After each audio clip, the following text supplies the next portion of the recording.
He stole your name. Yes, ma'am. So you said we're gonna get 51 on the number? Yeah, it'll get a new number. So you're not deferring that. It'll have to get a new I'm number. not gonna say it. No, don't say anything about it. All right, Well, actually, okay. Good evening, everyone. I'd like to welcome you to the Gary Common Council meeting, October the 1st, 2019, within the 6 p.m. hour. I will ask everyone, if you please, will stand for the prayer and remain standing for the Pledge of Allegiance. Mr. Moore will begin our prayer.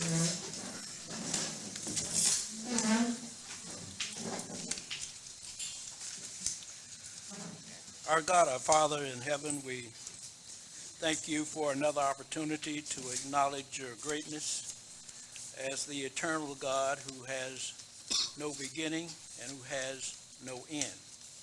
You are from everlasting to everlasting. We thank you for opening the windows of heaven and pouring out blessings of health, blessings of strength, and sound minds. Had you not extended your mercy and your grace to this another day, we would not enjoy this privilege to pray. Thank you for not changing or not charging our shortcomings in giving you praise, glory, and honor so that they would limit our love, your love for us and your protection. Forgive us for being slack in putting the God of our salvation at the forefront of all that we say and do. Our hearts are humble as we remember those who have lost loved ones, those who have pain, those who are suffering from afflictions of health, and those who are homeless, those who are downtrodden. Bless us that we will be a blessing to help them. Bless us that we will be instruments to bring blessings to those who suffer and those who are without. It is in the mighty and precious name of Jesus Christ our Lord we pray. Amen.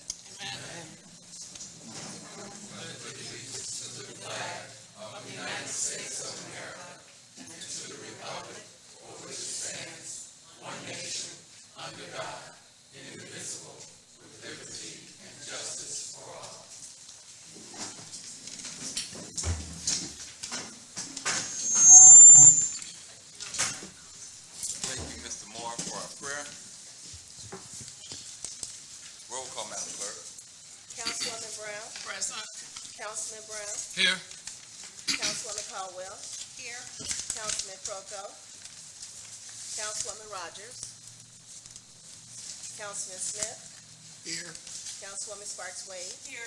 Councilwoman Wyatt. present. President Brewer. Here.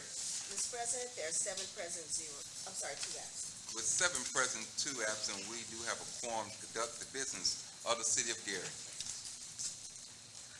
Council pending ordinance and resolution on first reading. CPR 2019-07, a resolution by the Gary Common Council in support of domestic violence victims, sponsored by Councilwoman Sparks Wade, Councilwoman 5th District, and the Gary Common Council. Ways and means. CPR 2019-08, a resolution by the Gary Common Council in recognition of Breast Cancer Awareness Month, sponsored by Councilwoman Sparks Wade of the 5th District, Gary Common Council. Ways and means. Mr. President, and assigning the pending ordinances and resolutions. Thank you. Let the record reflect Councilwoman Rogers has joined us.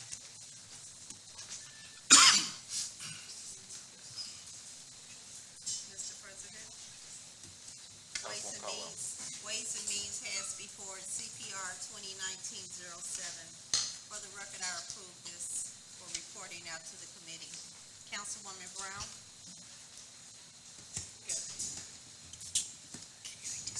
Slid over in his space. Councilman Proko?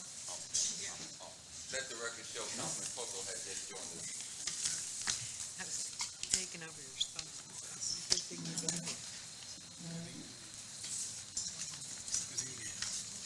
Mr. President, a majority of the committee approves CPO 2019-07 for reporting out. Mr. President,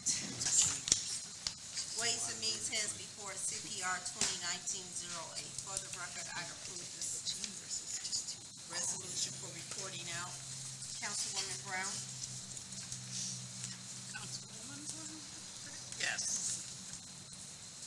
Councilman Protho? Yes. Mr. President, a majority of the committee approves CPR 2019-08 for reporting out. Thank you. Can you just put your numbers out once again for the record? We have CPR 2019-07 and CPR 2019-08 reporting out. Before we go into special and select, I'd like to take a moment and just do a public statement on the incident that transpired a couple of Saturdays ago with myself. I'm going to read this statement. I would not entertain any other questions after the statement is read because there is an ongoing investigation that's going on at the same time.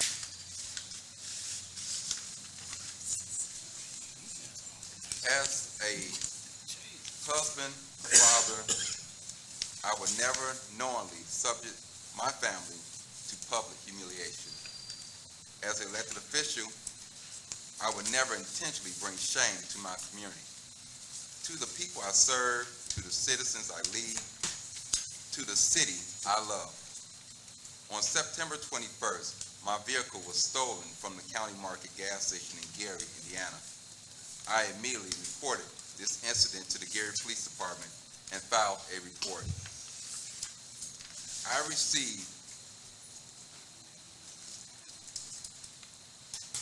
reasoned as a concerned citizen to assist in the search, as it was my solemn intention only to retrieve my stolen property.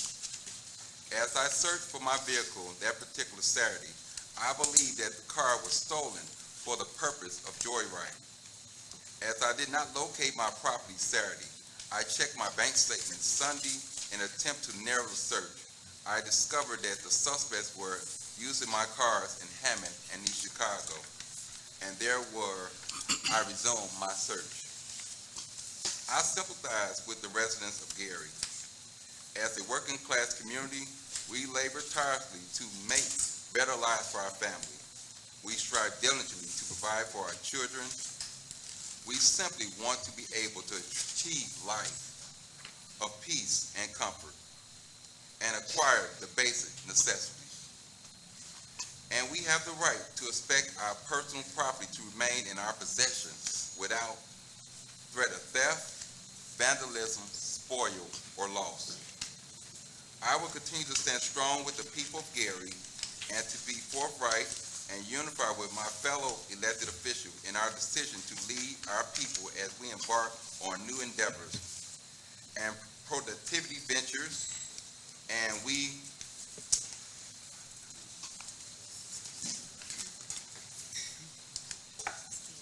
realize new horizons of our future of promise together. We depend on our justice system to be fair, and I stand firmly and maintain my innocence. To those who are standing with me through this difficult time, there may not be words to adequately express my gratitude to your prayers, your encouragement, your assistance. I ask God to continue to bless myself, my family, and continue to bless this entire city of Gary. Thank you all. At this time, we will have special and select by council members. Mr. President, before we move on, the city has received a donation, so I need to make a motion to accept that donation. The city has received the following donation: $100 from the American Association University of Women, Vivian Barnwell, to be used to purchase educational material for clients at the Rainbow Shelter. So that is my motion that we accept that $100 donation, Mr. President. Second? It's been moved and properly second by Councilwoman Caldwell. Roll call, Madam Clerk. Councilwoman Brown? Yes. Councilman Brown? Yes. Councilwoman Caldwell? Yes. Councilman Protho? Yes. Councilwoman Rogers? Yes. Councilman Smith? Yes. Councilwoman Sparks Wade? Yes. Councilwoman Wyatt? Yes. And President Brewer. Yes. Mr. President, the vote is 9-0. Vote of 9-0, the donation that Councilwoman Bryant just described has been accepted and so ordered.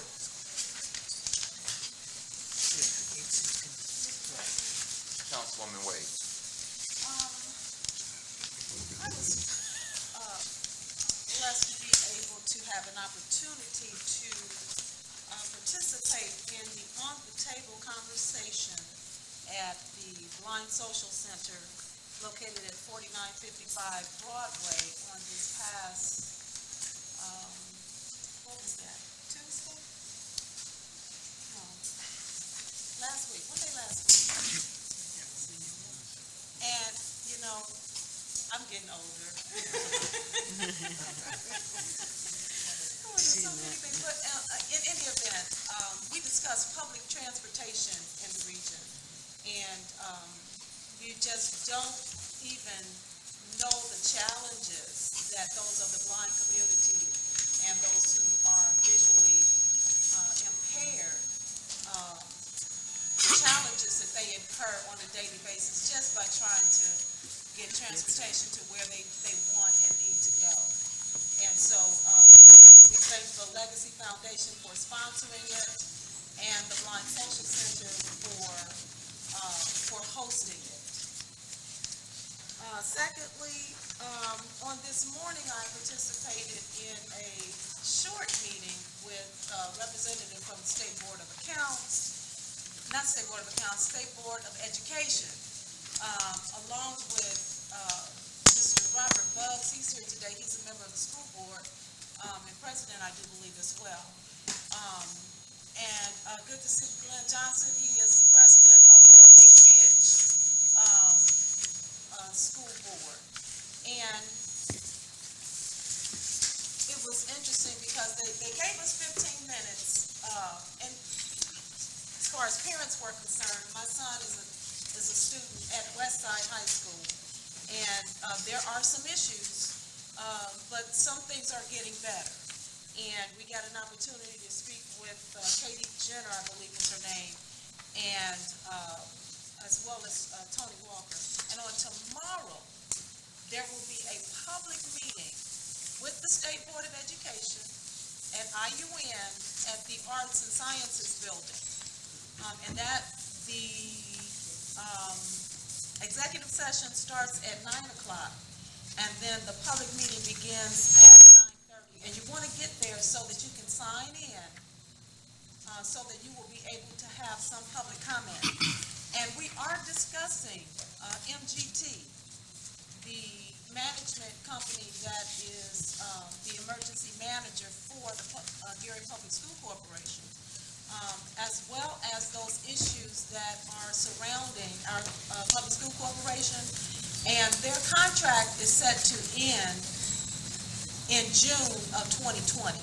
So we would like for the public to come out and make your desires known, make your complaints known, because you seldom get an opportunity like this. So again, State Board of Accounts, IUN, tomorrow morning, 9 o'clock, IUN at the Arts and Sciences Building located right there at the corner of the new building, 35th Broadway. Thank you, Mr. President. Welcome. Any other council members, President Sweat? Councilwoman Brown? Yeah, tomorrow, Wednesday, October 9th at 2 o'clock, the city of Gary, there will be a statue dedication and unveiling of the city's first African-American mayor, Richard Gordon Hatcher. That's not tomorrow? October 9th?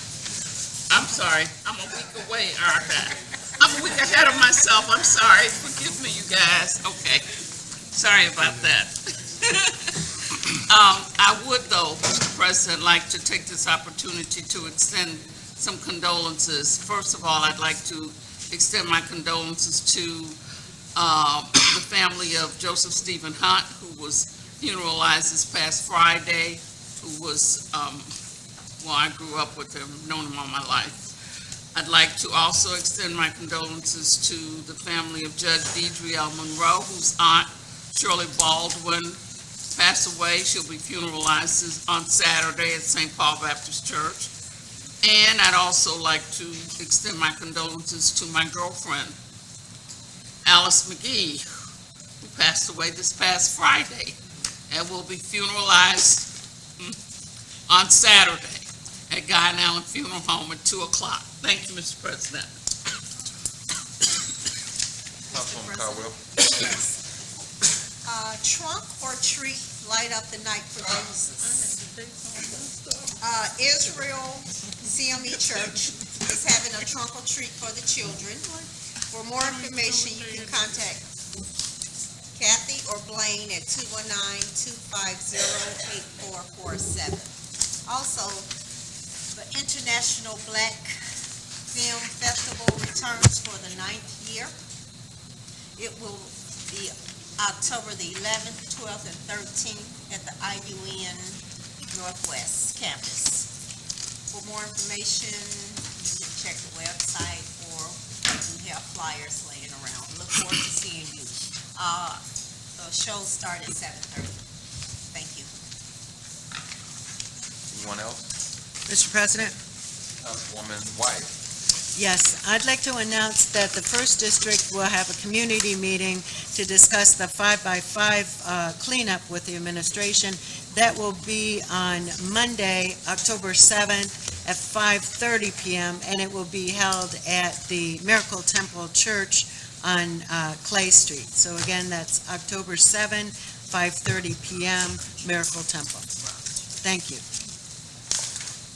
Mr. President, Councilman Proto.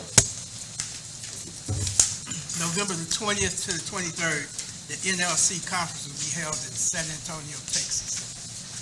So this week, I will be interviewing 2 students who I intend to sponsor to attend this conference. And I'm going to meet with the students and their parents and get them full information of what will take place. And I wished I could take 4 students, but right now I know I'm capable of taking 2. So if anybody would like to contribute to the other 2, you can always call and let me know. But we'll get a chance to see this. The students will get a chance to shadow the president of the NLC's conference, NLC's National League of Cities, who is our mayor, Harry Freeman Wilson. Thank you. Anyone else on special and select? All right. Council pending orders and resolution on third and final. CPO 2019-53, an ordinance appropriating 2019 budgets for the operating expenses and salaries of grant and special revenue funds for rental inspection program of the City of Gary for the fiscal year beginning January the 1st, 2019, ending December 30th, 2019, sponsored by Mayor Karen Freeman Wilson, City of Gary, Angela Hayes, City Controller. Mr. President, I Councilwoman. move the CPO 2019-53 be deferred back to the Council Finance Committee. Second. Been moved properly second to defer CPO 2019-53. Roll call, Madam Clerk. Councilwoman Brown, Yes. Councilman Brown, Yes. Councilwoman Caldwell, Yes. Councilman Proto, Yes. Councilwoman Rogers, Yes. Councilman Smith, Yes. Councilwoman Sparks Wade, Yes. Councilwoman Wyatt, Yes. and President Brewer. Yes. Mr. President, the vote is 9-0. With a vote of 9-0, CPO 2019-53 has been deferred back to the Finance Committee.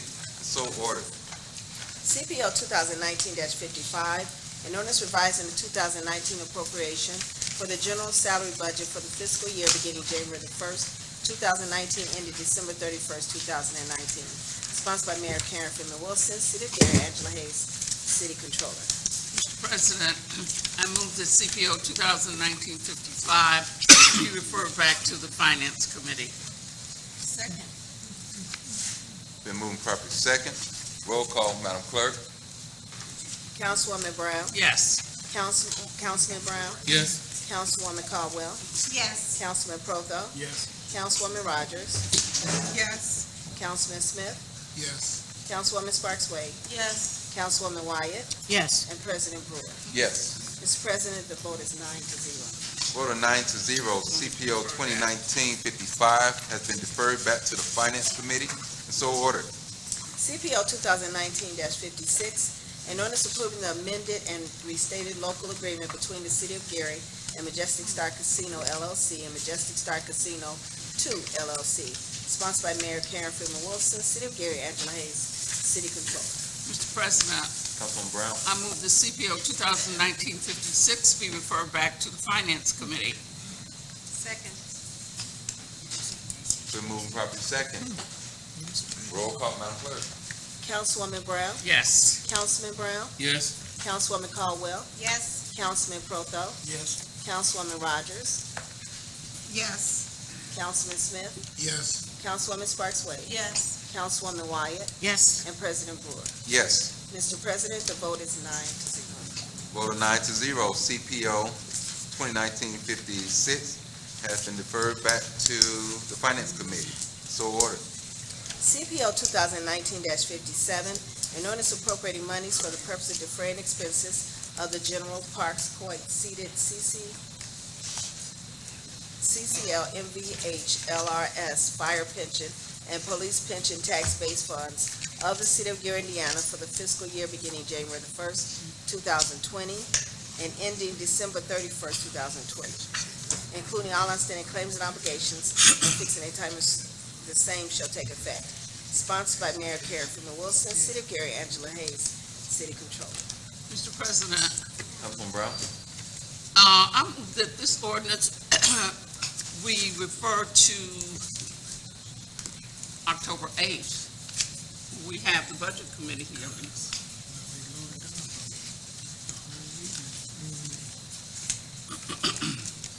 Can you repeat that, Councilman Brown? Is 57? Are we doing 57 tonight? No. Okay, so We're going back. it's going, yeah, on the 8th, when we have the finance Yes. meetings. Yes, So it needs to be deferred back. right, so I move that one be referred back to finance for October 8th. Second. Been moving properly second. Roll call, Madam Clerk. Councilwoman Brown, Yes. Councilman Brown, Yes. Councilwoman Caldwell, Yes. Councilman Proto, Yes. Councilwoman Rogers, Yes. Councilman Smith, Yes. Councilwoman Sparks Wade, Yes. Councilwoman Wyatt, Yes. and President Brewer. Yes. Mr. President, vote is 9-0. Vote of 9-0, CPO 2019-57 has been deferred back to the Finance Committee. CPO 2019-58, an ordinance approving salaries for the employees of the City of Gary's General Park Point MVH pension and the fire tax base funds for the calendar year 2020, sponsored by Mayor Karen Freeman Wilson, City of Gary, Angela Hayes, City Controller. Mr. President, I move the CPO 2019-58 be referred back to the Finance Committee meeting on Tuesday, October 8th. Second. Been moving properly second. Roll call, Madam Clerk. Councilwoman Brown, Yes. Councilman Brown, Yes. Councilwoman Caldwell, Yes. Councilman Proto, Yes. Councilwoman Rogers, Yes. Councilman Smith, Yes. Councilwoman Sparks Wade, Yes. Councilwoman Wyatt, Yes. and President Brewer. Yes. Mr. President, vote is 9-0. Vote of 9-0, CPO 2019-58 has been deferred back to the Finance Committee. So ordered. CPO 2019-59, an ordinance appropriating monies for the purpose of defraying expenses of the Gary Chicago International Airport Tax Base Funds of the City of Gary, Indiana for the fiscal year beginning January the 1st, 2020, ending December 31st, 2020, including all outstanding claims and obligations and fixing a time when the same shall take effect. Sponsored by Mayor Karen Freeman Wilson, City of Gary, Angela Hayes, City Controller, Dwayne Hayden, Gary Chicago Airport Director. Mr. President, I move the CPO 2019-60 be referred back to Finance Committee meeting on October 8th. Second. Been moving properly second. Roll call, Madam Clerk. Councilwoman Brown, Yes. Councilman Brown, Yes. Councilwoman Caldwell, Yes. Councilman Proto, Yes. Councilwoman Rogers, Yes. Councilman Smith, Yes. Councilwoman Sparks Wade, Yes. Councilwoman Wyatt, Yes. and President Brewer. Yes. Mr. President, the vote is 9-0. Vote of 9-0, CPO 2019-59 has been deferred back to the Finance Committee. So ordered. CPO 2019-60, Okay, I'm sorry. an ordinance appropriating monies for the purpose of defraying expenses of the City of Gary Public Transportation Corporation of the City of Gary, Indiana for the fiscal year beginning January the 1st, 2020, ending December 31st, 2020, including all outstanding claims and obligations, and fixing a time the same shall take effect. Sponsored by Mayor Karen Freeman Wilson, City of Gary, Angela Hayes, City Controller, Jerome Parker, GPTC Director. Mr. President, I move the CPO 2019-60 be referred back to Finance Committee meeting on October 8th at 5:30 p.m. Second. Been moved and properly second. Roll call, Madam Clerk. Councilwoman Brown? Yes. Councilman Brown? Yes. Councilwoman Caldwell? Yes. Councilman Proto? Yes. Councilwoman Rogers? Yes. Councilman Smith? Yes. Councilwoman Sparks Wade? Yes. Councilwoman Wyatt? Yes. And President Bowie. Yes. Mr. President, vote is 9-0. With a vote of 9-0, CPO 2019-60 has been deferred back to the Finance Committee. So ordered. CPO 2019-61, an ordinance revising 2019 appropriations for the general salary and operating budgets for the fiscal year beginning January the 1st, 2019, ending December 31st, 2019. Sponsored by Mayor Karen Freeman Wilson, City of Gary, Angela Hayes, City Controller. Mr. President, Councilman Brown. I move passage of CPO 2019-61 on third and final reading. Second. Been moved and properly second. Overview at this time. Mr. President, I move to amend by substitution CPO 2019-61. Second. Been moved and properly second. On the substitution, roll call on substitution at this time. Councilwoman Brown? Yes. Councilman Brown? Yes. Councilwoman Caldwell? Yes. Councilman Proto? Yes. Councilwoman Rogers? Yes. Councilman Smith? Yes. Councilwoman Sparks Wade? Yes. Councilwoman Wyatt? Yes. And President Bowie. Yes. Mr. President, vote is 9-0. Vote of 9-0, CPO 2019-61 has been amended. Sorry, not substituted, amended. It's so ordered. Overview at this time.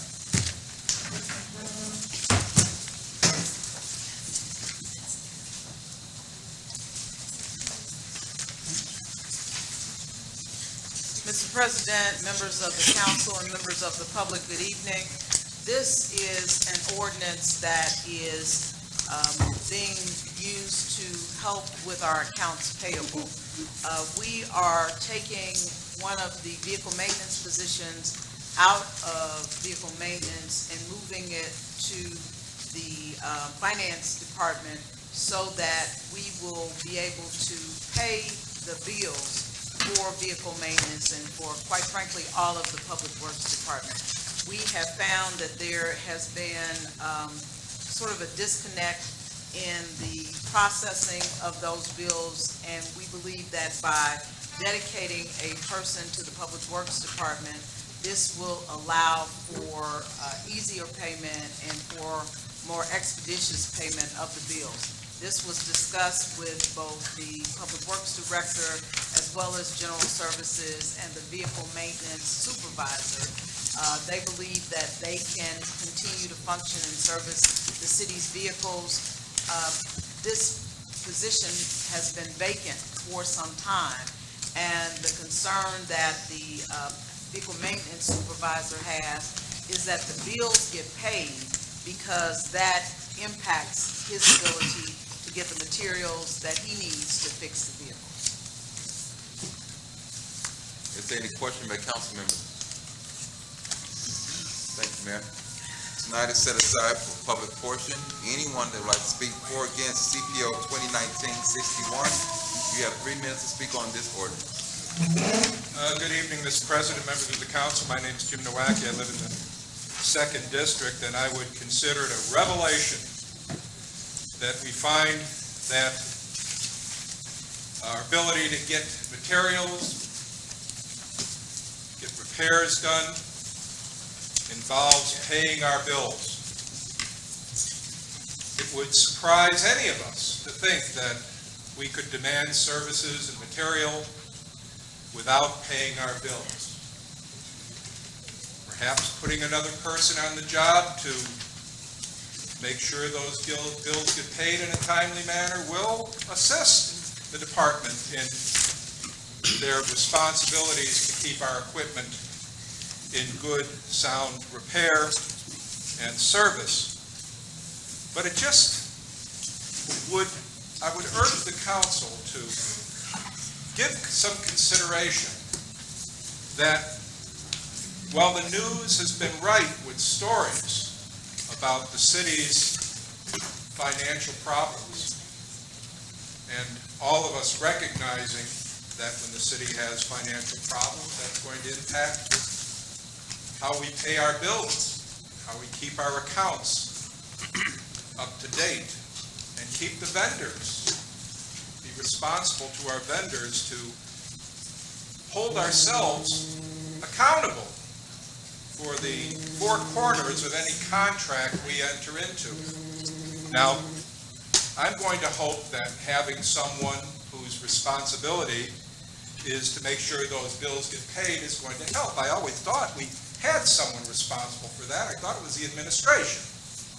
But that not being the case, perhaps taking someone out of the motor pool and giving them some responsibility is going to maybe have a more satisfactory results than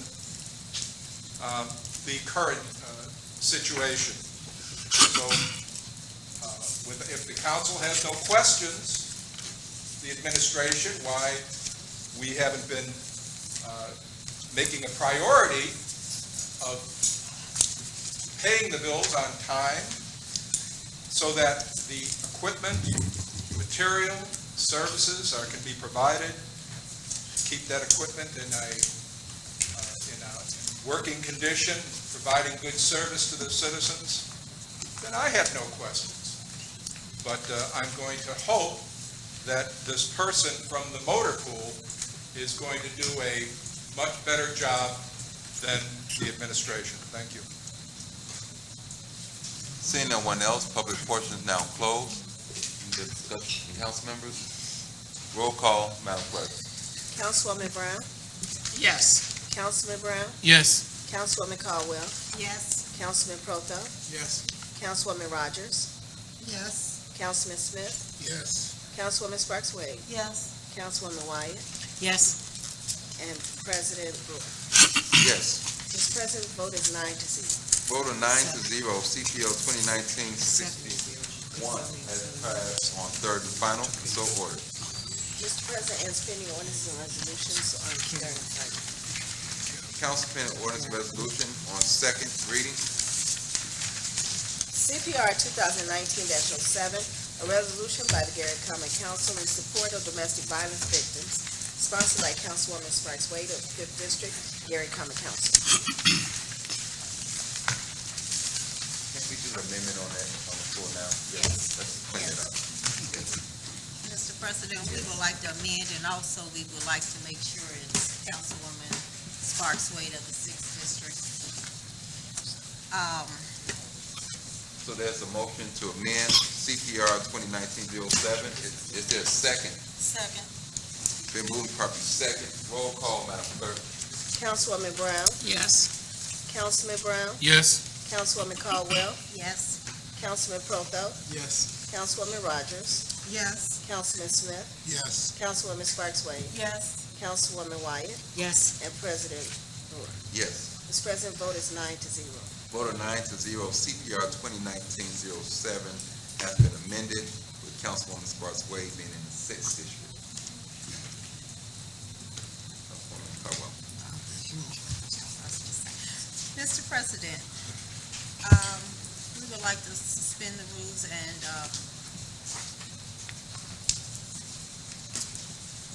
accept CPR 2019-07. Pass on all three readings, yes. Is there a second? Yes. Second by Councilwoman Brown. Overview at this time. Mr. President, and before I read the resolution, because I would like to read it through, I'd just like to express my gratitude to the Garrett Police Department, to the Lake County Prosecutor's Office, and to all of those who have supported me over the last several months Healing takes a while. Forgiveness takes sometimes even a little longer. But I can truly say that I have a forgiving heart. And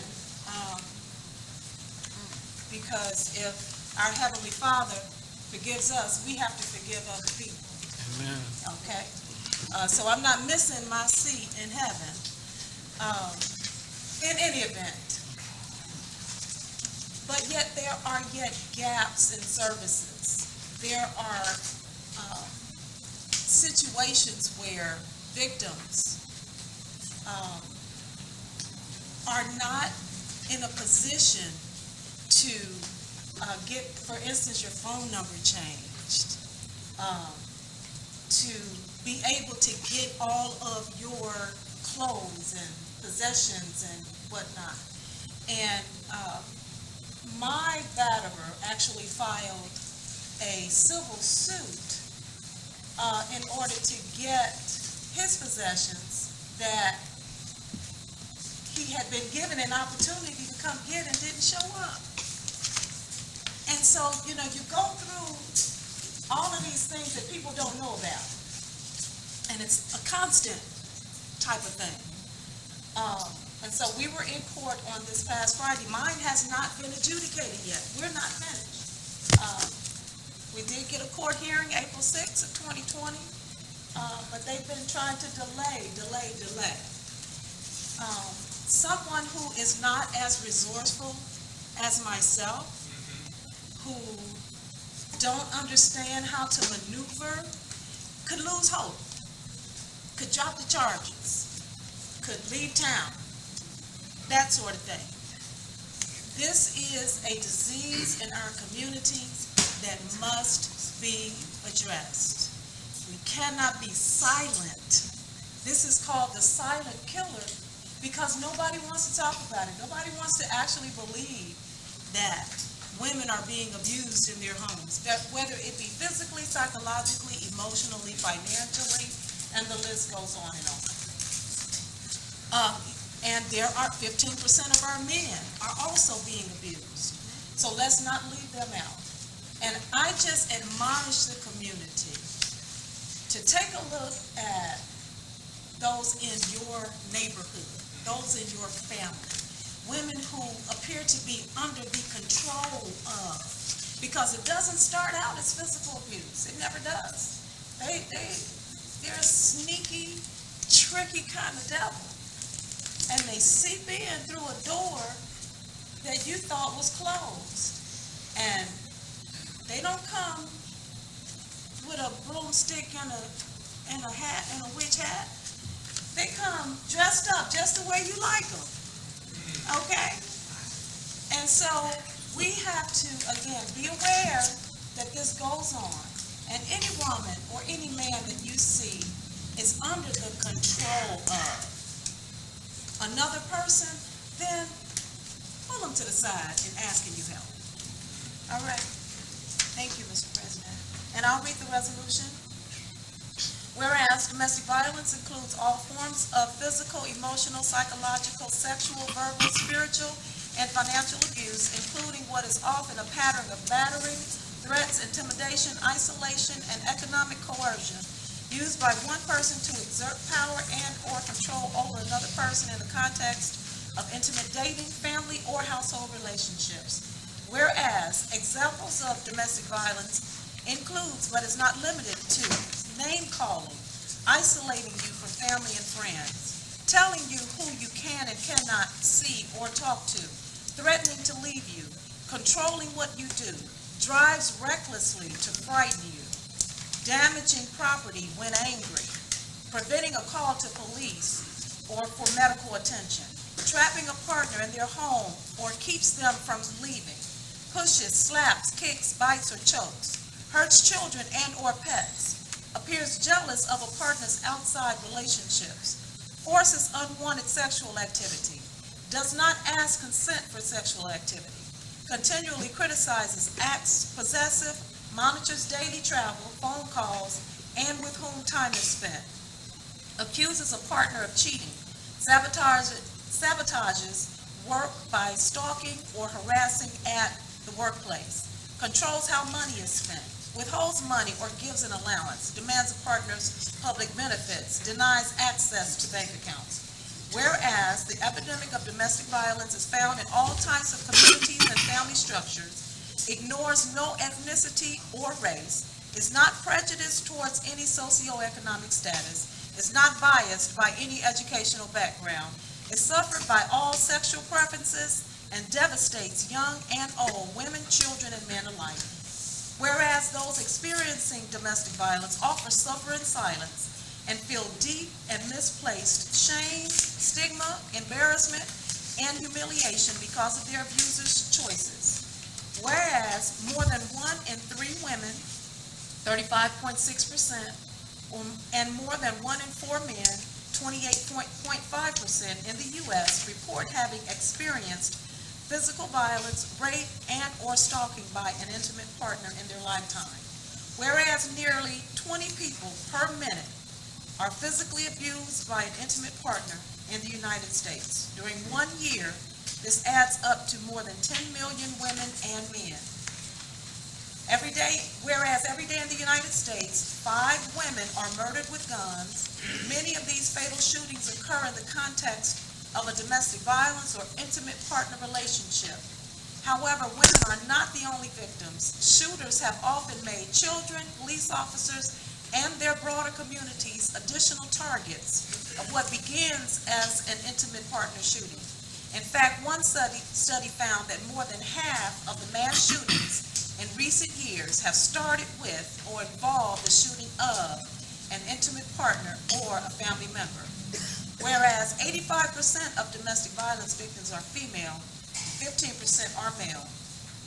Whereas women with disabilities have a 40% greater risk of intimate partner violence, especially severe violence, than women without disabilities. Whereas 2 in 5 gay or bisexual men will experience intimate partner violence in their lifetimes. Whereas approximately 63% of homeless women have experienced domestic violence in their adult lives.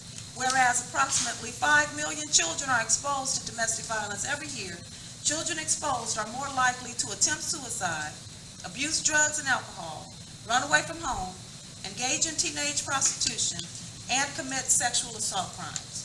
Whereas 4% of high school students report being hit, slapped, or physically hurt on purpose by their boyfriend or girlfriend in the last 12 months. Whereas nationally, 50% of batterers who abuse their intimate partners also abuse their children. Whereas almost 1 out of 5, or 16.3% of murder victims in the U.S. were killed by an intimate partner, women account for 2 out of 3 murder victims killed by an intimate partner. Whereas worldwide, men who are exposed to domestic violence as children are 3 to 4 times more likely to perpetrate intimate partner violence as adults. Whereas women are 70 times more likely to be killed in the weeks after leaving their abusive partner than at any other time in the relationship. Whereas only 1 out of 3 people who are injured during a domestic violence incident will ever receive medical care for their injuries. And whereas most cases of domestic violence are never reported to the police.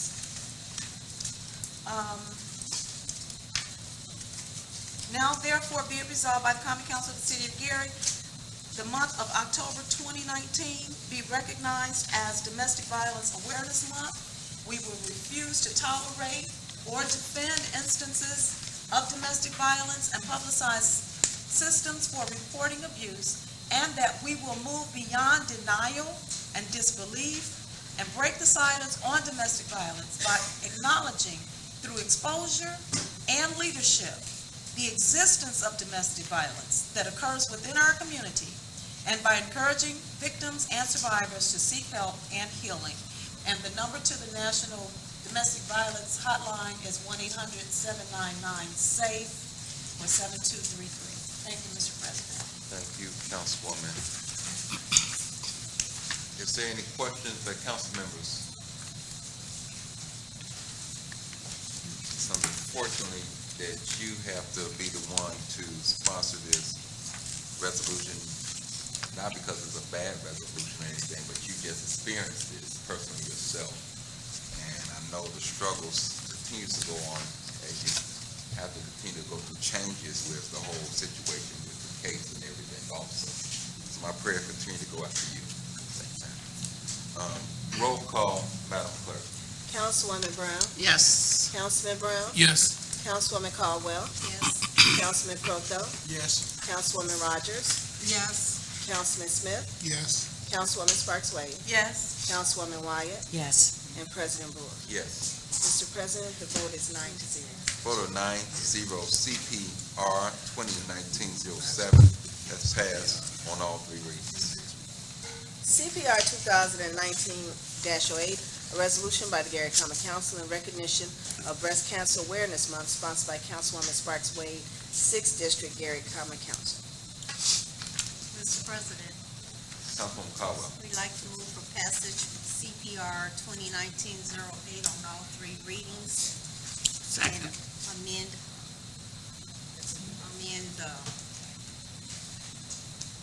The name. district, yes. So there's a motion for amendment, and it's been seconded by Councilwoman Brown. Roll call on amendment. Madam Clerk. Councilwoman Brown? Yes. Councilman Brown? Yes. Councilwoman Caldwell? Yes. Councilman Proto? Yes. Councilwoman Rogers? Yes. Councilman Smith? Yes. Councilwoman Sparks Wade? Yes. Councilwoman Wyatt? Yes. And President Brewer. Yes. Mr. President, the vote is 9-0. Vote of 9-0, CPR 2019-08 has been amended. At this time, I have an overview. Mr. President, hate to be the poster child for women's issues, but, you know. Somebody gotta do it. I also went through breast cancer in 2015 as a result of a routine mammogram. Y'all heard that President Trump, I don't know if you all heard about this or not, but he diverted the Air Force from landing at a jet. Let's say they, going over to the Middle East and they're supposed to be landing in one place, but they went over to the airport by his resort so that they can keep his resort open, right? So you're diverting funds, federal funds, for, to keep his resort open over in Ireland, okay? I had a job that was paid by federal funds. They diverted millions of dollars to pay for the gasoline and all of that, and it was a $50,000 a year job that I had that was paid by federal money that I did not know that was just paid by federal funds. Because who takes a job and asks, where do y'all get your funds from? In any event, as a result of the Hatch Act, lost that job, but, and this is how God works, because had I not lost that job, I would not have gone to get my mammogram that quickly, okay? So thank God that I lost that job. And that's when it was detected, because, you go make sure you get everything done when you're running out of your insurance. And so got my mammogram done, and they discovered first-stage breast cancer. A couple days later, my sister got diagnosed with third-stage breast cancer. Prior to that, my mom had breast cancer 30 years prior to that. And so, and none of us had the BRCA gene as far as we know. In any event, I did choose to do a bilateral mastectomy, got reconstruction, don't have to wear a bra, and all that. Too much information. In any event, I survived. Okay, I survived. And early detection is the key. If we as women go get what we need to get to make sure that I'm still here, still fighting. I know some people don't, but we're still here and we're still fighting, and we will continue to fight. So let me go ahead and read this resolution before you put me out. Whereas about 1 in 8 U.S. women, about 12%, will develop invasive breast cancer over the course of her lifetime, whereas in 2019, an estimated 268,600 new cases of invasive breast cancer are expected to be diagnosed in women in the U.S., along with 62,930 new cases of non-invasive or in situ breast cancer, whereas about 2,670 new cases of invasive breast cancer are expected to be diagnosed in men in 2019. A man's lifetime risk of breast cancer is about 1 in 883, whereas about 41,760 women in the U.S. are expected to die in 2019 from breast cancer, though death rates have been decreasing since 1989. Women under 50 have experienced larger decreases. These decreases are thought to be the result of treatment advances, earlier detection through screening, and increased awareness. Whereas for women in the U.S., breast cancer death rates are higher than those for other cancer besides lung cancer. Whereas besides skin cancer, breast cancer is the most commonly diagnosed cancer among American women. In 2019, it's estimated that about 30% of newly diagnosed cancers in women will be breast cancers. Whereas in women under 45, breast cancer is more common in African American women than white women. Overall, African American women are more likely to die of breast cancer. For Asian, Hispanic, and Native American women, the risk of developing and dying from breast cancer is lower. Whereas, as of January 2019, there were more than 3.1 million women with a history of breast cancer in the U.S. This includes women currently being treated and women who have finished treatment. Whereas a woman's risk of breast cancer nearly doubles if she has a first-degree relative, mother, sister, daughter, who's been diagnosed with breast cancer. Less than 15% of women who get breast cancer have a family member diagnosed with it.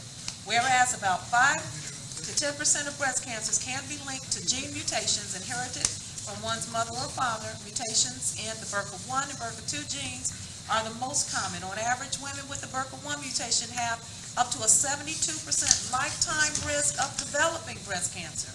For women with the BRCA2 mutation, the risk is 69%. Breast cancer that is positive for BRCA1 or BRCA2 mutations tends to develop more often in younger women, whereas 85% of breast cancers occur in women who have no family history of breast cancer. These occur due to genetic mutations that happen as a result of the aging process in life in general rather than inherited mutations.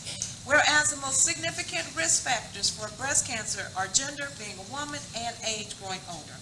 Whereas the 5-year survival rate of women with breast cancer located only in the breast is 99%, that was mine. 62% of women with breast cancer are diagnosed with this stage. The 5-year survival rate is 85% if the cancer has spread to the regional lymph nodes. If the cancer has spread to the distant part of the body, the 5-year survival rate is 27%. Whereas mammograms are vital to one's health and longevity, early detection of breast cancer can increase a woman's 5-year survival rate to 97%. Whereas staying as healthy as possible is more important than ever after breast cancer treatment. Controlling one's weight, exercising, and eating right may help lower the risk of breast cancer coming back and may help protect one from other health problems. Now therefore be it resolved by the Common Council of the City of Gary, Indiana, that the month of October 2019 be recognized as Breast Cancer Awareness Month. We will encourage women to get regular mammograms to increase chances of early detection, thereby increasing chances of survival. Thank you. Any questions, council members? Mr. President, Councilwoman Brown. I don't have any questions, but I would like to say that the timing of this is really appropriate. I have a girlfriend who just passed away Friday from breast cancer. So the timing is good that we're doing this. She just passed away this past Friday from breast cancer. So I'm glad you're doing this.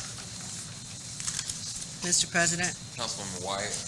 I'd just like to share that my sister, who's just a year younger than me, just underwent breast cancer surgery at the end of July, so it's everywhere. Any other comments? Roll call, Madam Clerk. Councilwoman Brown, Yes. Councilman Brown, Yes. Councilwoman Caldwell, Yes. Councilman Proto, Yes. Councilwoman Rogers, Yes. Councilman Smith, Yes. Councilwoman Sparks Wade, Yes. Councilwoman Wyatt, Yes. and President Brewer. Yes. Mr. President, vote is 9-0. Vote of 9-0, CPR 2019-08 has passed on all three readings and so ordered. Mr. President, is pending orders and resolutions on second reading.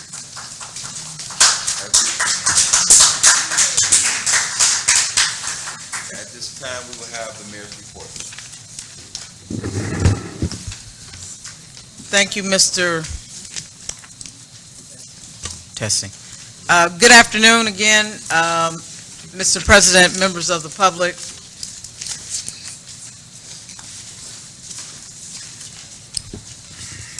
I would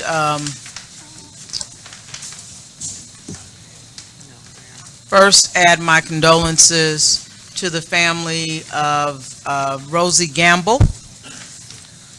Mrs. Gamble passed away and will be funeralized this Saturday. You may recall that her husband, Reginald Gamble, was very active in local politics. They called him the Colonel. Ms. Gamble was 90 years old, had just had her 90th birthday party, and this past year. And she will be funeralized at Christ United Methodist Church. I also want to add my condolences to the family of Shirley Baldwin, to her children Marla and Orlando, and her granddaughter Martina, who for a long time was her primary caregiver, and to her sisters and brothers of the Simmons family, and indicate that Ms. Baldwin was also a member of the rowdy, as I call them, the rowdy class of 1954 from Roosevelt. She and my mom were classmates. And so I want to extend my condolences to that family. Last Wednesday, we celebrated with 17 graduates of the 6th cohort of the Gary Micro Enterprise Initiative. They completed 8 weeks of a business classes, business workshops to either help them grow or start their businesses. And this was something that you may recall was begun with Deirdre Green Campbell and Arlene Colvin. Of course, Deirdre is no longer with us, but the legacy of that event lives on, and it has been taken to yet a different level by Carla Henderson, LaShawn Brooks, Diana Sandlin. And we have also been supported by the EDC and the Legacy Foundation. It has been a successful program. There are a number of businesses that are growing out of it, and we're excited about that success. We would also remind people that on October 8th, from 1 to 5, here at Art House, Indiana American Water, Majestic Casino, and the city are partnering for the Business and Resource Expo. This is focused on those individuals who have businesses who may want to provide goods or services to Indiana American, Majestic, the city, and many of the partners that will be present. I also want to just underscore the fact that the unveiling and dedication of the statue of Mayor Hatcher will be Wednesday, October 9th at 2 p.m. We're asking that you RSVP to the Communications Department at 881-1314. There will be a reception following the event. The next 5x5x5 cleanup will take place in the 1st District.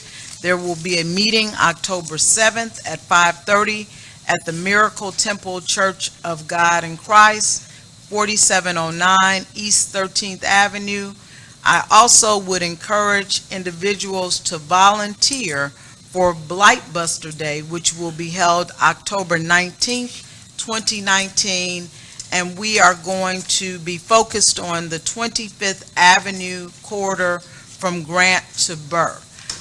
We will meet at New Macedonia Church at 2533 Waite Street at 7:30 a.m. for the kickoff. I also want to underscore the Black Film Festival, October 11th through the 13th. It's the 9th annual film festival, and I'm sure that we will be treated to some great theater and great movies.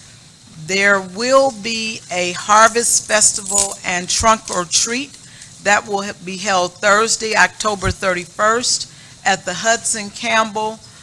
We expect at least 500 trunk or treaters, and we would also note that door-to-door trick-or-treating hours are 4:30 to 7, but as a safety measure, we would encourage parents to bring their children to events that are either hosted at Israel, as Councilwoman Barnes Caldwell has discussed, or at the Hudson Campbell. I also want to provide a note that the Health Department Vital Records Division will close Wednesday, October 16th at noon, and will remain closed on Thursday, the 17th, and Friday, the 18th, while the staff attends a mandatory training in Lafayette, Indiana. Regular hours will resume on Monday, October 21st. The Youth Services Bureau, their after-school program will start Monday, October 7th. This program is free to residents. It will be held at 3 locations, starting October 7th. The first is at the Paul Douglas Center for Environmental Education at 100 North Lake Street. The site is named Nature Kids, where children will learn about nature and other activities associated with the Indiana Dunes National Park. In addition, we will have a site at Christ United Methodist Church, 201 West Ridge Road, and that will host expressions where young people will sing, dance, and participate in musical theater. And then there will be an all-ball site at the Hudson Gamble, and there will be a variety of sports activity. Each site will offer homework assistance and free meals and snacks to participants. The last thing that I'd like to, I want to go to the Public Works report, and that is that we will begin our paving for the Community Crossings Program, and that will include 23rd Avenue, Marshall to Grant Street, Ridge Road to West 47th Avenue, 6th Avenue, Broadway to Mississippi, 7th Avenue, Mississippi to Broadway, Ridge Road, Vermont to Harrison Street, and 37th Avenue, Mississippi to Vermont. Norfolk Southern will continue moving the tracks. The contractor is E&L Paving, and these are railroad tracks that are located between 9th and 11th Avenues on Grant, Buchanan, Harrison, Van Buren, Madison, Adams, Washington, and Massachusetts Street. I want to go back to the paving. We also will do that portion of 15th Avenue, actually it's Central Avenue, between Martin Luther King and 15th, where there's an intersection. And we will do the 2 blocks of Madison Street between 19th and 21st because it is barely passable.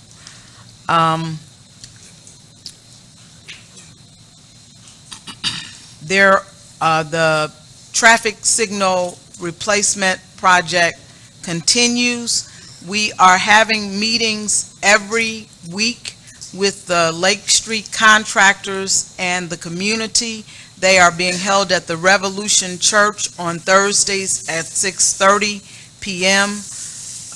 And we are entering the final phase of the Airport Road project from Klein Avenue to the Tuskegee, or to the Quentin P. Smith Bridge. And that's slated to be completed November 24th. I should mention that the Lake Street project, we are working diligently to get that done prior to the Thanksgiving holiday. And NICD is still working on the Durbin Street Railroad crossing. It's scheduled to begin on October 8th for at least 1 week. There is a B-line crossing consolidation project to reduce the at-grade crossings, and we have agreed to reduce Monroe, Madison, Adams, and 41st Avenue at Delaware and Kentucky Street. In exchange for that, we'll be doing additional demolition along the B-line in those areas, along with some blight elimination. The Little Cal River Basin project is scheduled to reopen October 31st, and as everyone knows, we have I-65 is now open to travel by the public. Wanted to just note the inclusion, actually, Gary being at the top, or listed at the top of the most miserable cities list. And I would take issue with that characterization. One, because it highlights statistics that we are well familiar with, that really do underscore the challenges that we have had in this city. But what I would note is that the report is one-sided. It does not note the fact that the decline of our population has been decreasing over the course, particularly over the course of the last decade. It certainly doesn't note the job creation that has occurred, and it doesn't note the significant investments in infrastructure. And one of the glaring omissions to me was the fact that not one resident was interviewed. Cities are inanimate objects. Citizens make up cities. And I would dare not say that our citizens are miserable. Do we have challenges? Absolutely, we do. Are we working on those challenges every day? Yes, we are. And to be listed as the most miserable city in the United States is, I think, an affront to this community.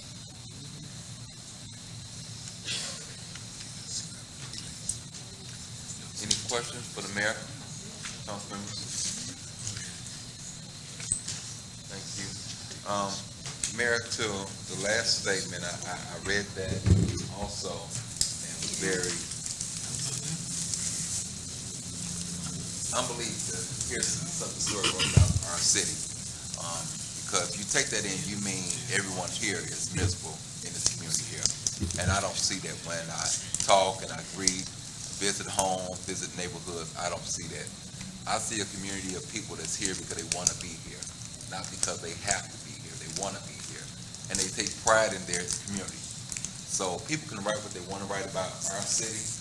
I know we have good people in our city, good residents. It's not the city that makes the community, it's the people that's inside of it. And we all have to continue to take pride in our city on every hand. Whatever it is, take pride in our city. And that needs to be a stronger push inside our city. Take more pride inside our city. I'll just do a long stretch real quick, Mayor. I know you talked about paving and you gave some numbers, but 15th Avenue from Central Yeah. to- I added that at the last minute. It's actually Central Avenue. That's what threw us off the first time, from Central to Martin Luther King.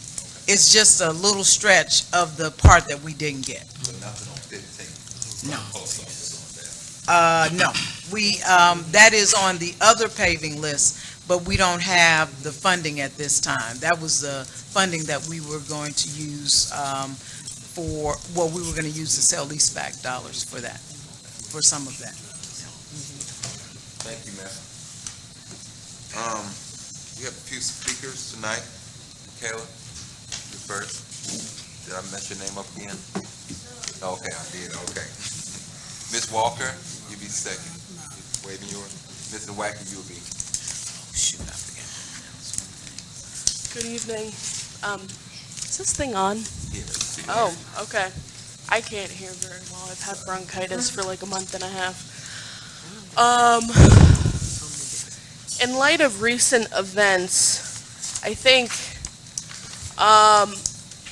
and in light of the statement that you made tonight, something that keeps getting missed is that property is not the important piece here. Lives are what is the important piece. A couple of summers ago, rather interestingly, Tashina Brooks actually was up here at this podium talking about the life of her son, which was lost when he was killed by the police in Gary. And right after that, you made a rather interesting kind of series of remarks about people kind of keeping criminals in their houses and how people needed to take accountability for the criminals in their houses. And how as a community we needed to take more accountability for violence in our community.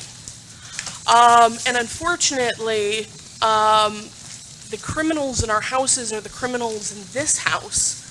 And when we have time and time again, because Tashina still has not had any justice for her son, and nor has, to my knowledge, there been any justice for Rashad Cunningham or any of the victims before, after, during, of police violence.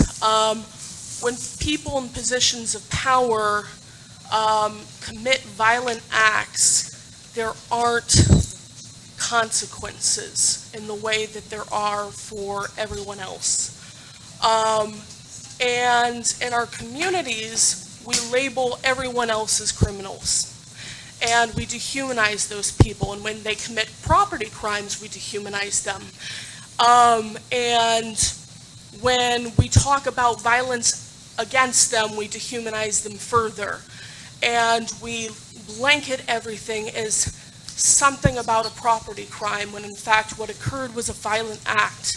If we had been talking about something that did not involve a member of the Common Council and involved just a regular old average person shooting at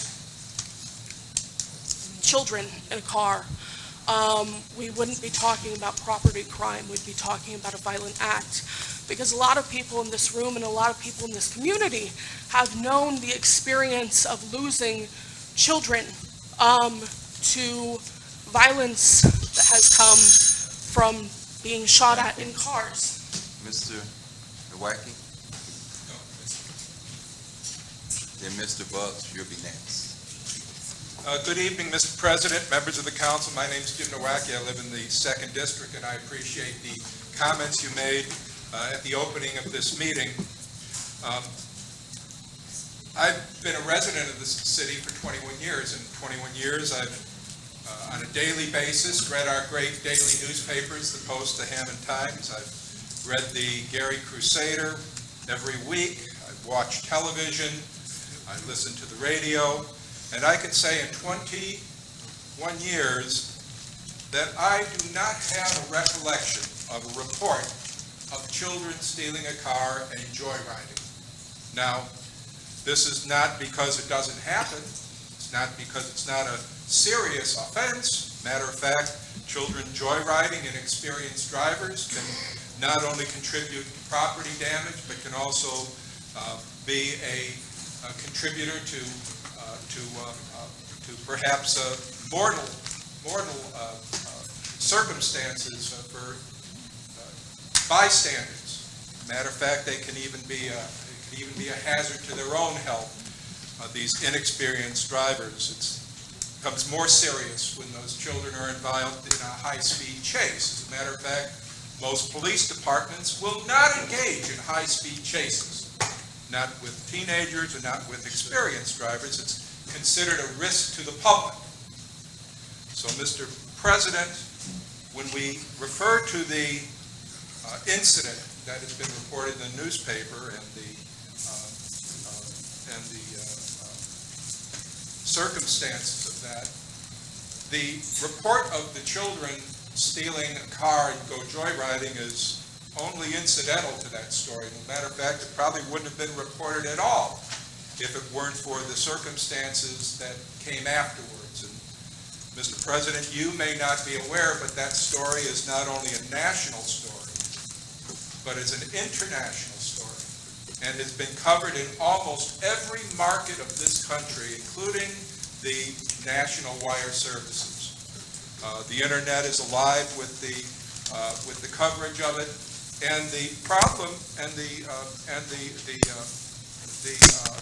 concern that has been reported is not that children committed an act against property, joyriding, perhaps used a credit card that they were not authorized to use. Mr. President, the problem was really the reported problem was really with the actions taken by you, as reported, and not only including the armed assault, but also the restraint and the kidnapping and other charges that are very serious. Mr. President, I would hope you'd consider resigning from the council. Thank you. Mr. Butts. And M. Glenn, you'll be next. Good evening, President Brewer, Mayor, City Council. My name is Robert L. Buggs. I live in the 6th District, and I'm the president of the Gary Community School Advisory Board. I'm here tonight because I received several complaints from citizens about the airing of our school board meetings. As you know, the law restricts us to meeting every 3 months. We have only had one airing in the last year. There was an airing in December and one, I think, in February 2019, one in December 2018. I inquired as to why they wasn't aired, and I was told that they're no longer available. So I complained about it, and I specifically went to the supervisor and asked him that the September 10th meeting, that I be given a copy of the DVD. I was told that if I wanted a copy of the DVD, I would have to go to the school community corporation, Dr. Pete Marita's office, who was the emergency manager. I got an email last night that they had been processed and I could pick up my copy, which I did today. However, I found out the meeting was about almost 3 hours. And from what I've been told, that what you see on TV is about 1 hour and 20 minutes. And I'm concerned, a little bit angry, because I did request a copy of it, as to who gave who permission to delete that information. And I have a thumb drive that was provided to me, so I compared the two. And the information that was deleted was the part where the emergency manager was asked some tough questions about accountability.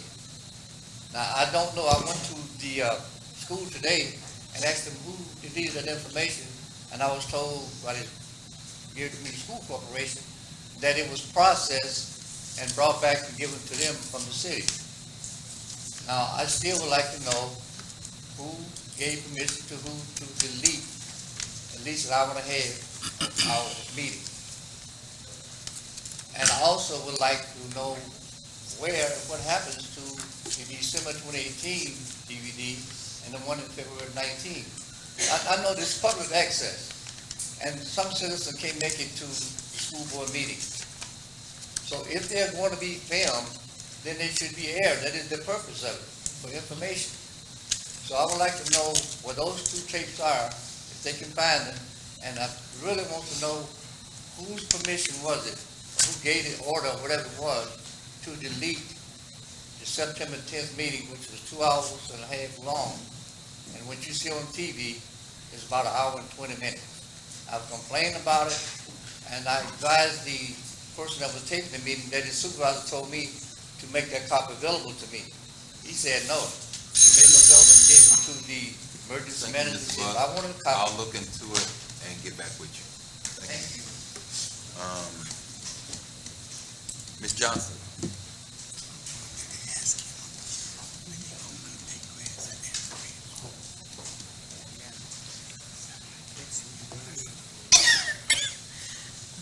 Good evening to the council, those present, those joining us by way of the media. My name is Kendra S. Johnson, lifelong resident, proud resident of Gary, Indiana.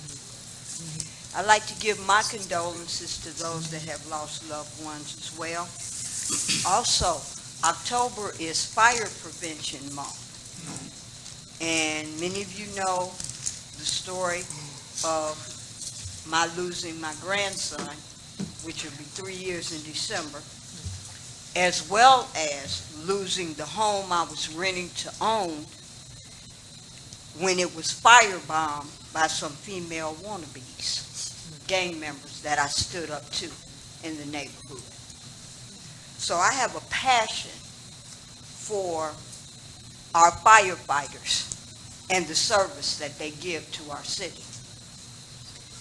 Also, on September 24th to the 27th, I attended the National Alliance of Resident Services in Affordable and Assisted Housing, otherwise known as NARSA.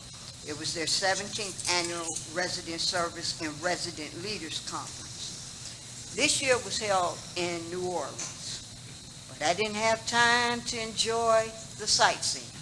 There was plenty of workshops to go to. I attended 4 general sessions, 4 workshops, certificate training classes, a resident caucus to create a task force to propose amendments to 24 CFR 964. And for anyone that doesn't know what that is, that's residents' rights in housing. And despite missing the first resident caucus involving Washington updates and hot topics in public and subsidized housing, I've been following C-SPAN and CNN in terms of what's going on in Washington and the testimonies, including the one on homelessness. I'd also like to congratulate our mayor, Karen Freeman Wilson, on receiving the Maverick in Public Service of the Year Award from NARSA, and also to our public housing resident, Ricky Keith, for distinguished leadership. The mayor gave a riveting speech, and for those of you that would like to hear it, you can try and catch it on my Facebook page, but it left the residents from all over the country, and when I mean all over the country, I'm talking about Tennessee, California, Illinois. They were moved. So once again, despite the fact that Gary's supposed to be a miserable city, we have greatness that comes out of this city. Thank you. All right. Angela Williams and Kay Matthews. Is that it? Is Ms. Williams here? Last speaker, Kay Matthews. Mr. President, I've omitted one announcement. On October, I think that's the one who's speaking now. oh, okay, all right. Yes.